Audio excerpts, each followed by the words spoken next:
தளபதி விஜய் அவர்களுடைய கரூர் வருகைக்கு வந்து பார்த்தீங்கன்னாக்கா 32 பேரோ 35 பேரோ இறந்ததா ஒரு நியூஸை பார்த்தேன். உண்மையுமே இது ரொம்ப வருத்தமான ஒரு விஷயந்தான்.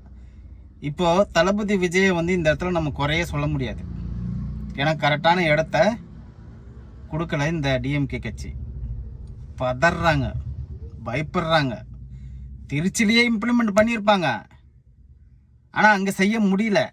மேபி ஒரு நல்ல அதிகாரி யாருன்னா இருந்திருக்கலாம் அந்த இடத்துல. அந்த அதிகாரிக்கு தான் நம்ம வந்து சொல்லிட்டு வைக்கணும்.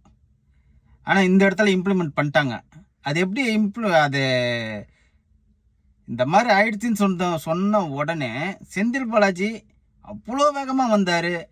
அன்பில் மகேஷ் பொய்யாமொழி, ஐயோ அவர் தேம்பி தேம்பி அழுகுறத பார்க்கும்போது கள்ளச்சாராயத்துக்கு இருந்தாங்களே, அப்போ ஏன் சார் அழலை? அப்போ அழுது இருக்கணும்ல. அதுக்கு அழலை. அடுத்தது இப்போ வந்து இப்படி ஓடுறாங்களாம், அப்படி ஓடுறாங்களாம், இப்படி ஆயிடுச்சான், அப்படி ஆயிடுச்சான். மக்களோட உயிரில் எதுக்கு விளையாடுறீங்க? இந்த 75 ஆண்டு டிஎம்கே கட்சியில் கத்து வச்சுன்னு இருக்கிறது இது ஒன்று தான். தவறுகள் எப்படி செய்யலாம். ஆனால் இப்போ எல்லாமே டிஎம்கே பக்கம் தான் திரும்புதே கண்டி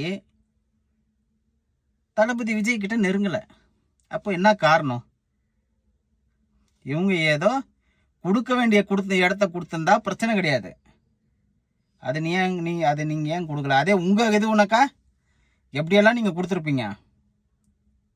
எங்கன்னா முட்டிச்சந்தில் போய் வைங்க அப்படின்னாக்கா வச்சிருவீங்களா? நீங்கள் என்னென்ன அராஜகம் பண்ணுவீங்க. இது வந்து உண்மையிலுமே வந்து பார்த்தீங்கன்னாக்கா டிஎம்கேவுடைய கரும்புள்ளி இது, வேற எதுவுமே கிடையாது. அது மட்டும் நல்லா தெரிஞ்சுக்கிட்டேன். அதாவது இதெல்லாம் மன்னிக்க முடியாத ஒரு துரோகம்னு சொல்லலாம். தமிழர்களுக்கான ஒரு துரோகத்தை வந்து பண்ணியிருக்காங்க. செந்தில் பாலாஜியாக இருக்கும், அன்பில் மகேஷ், இப்போ அந்த டிஎம்கே கட்சியே அப்படிதான். ஏன்னா இது ஆரம்பத்துலேருந்தே வந்து அடுத்தவங்களை பலி கொடுத்து தான் இது வந்து பழக்கமே கண்டி அடுத்தவங்களை வாழ வச்சு பழக்கம் கிடையாது. இனிமேல் டிஎம்கேக்கு சப்போர்ட்டே பண்ணக்கூடாது. அது மட்டும் நல்லா தெரிஞ்சுக்கிட்டேன்.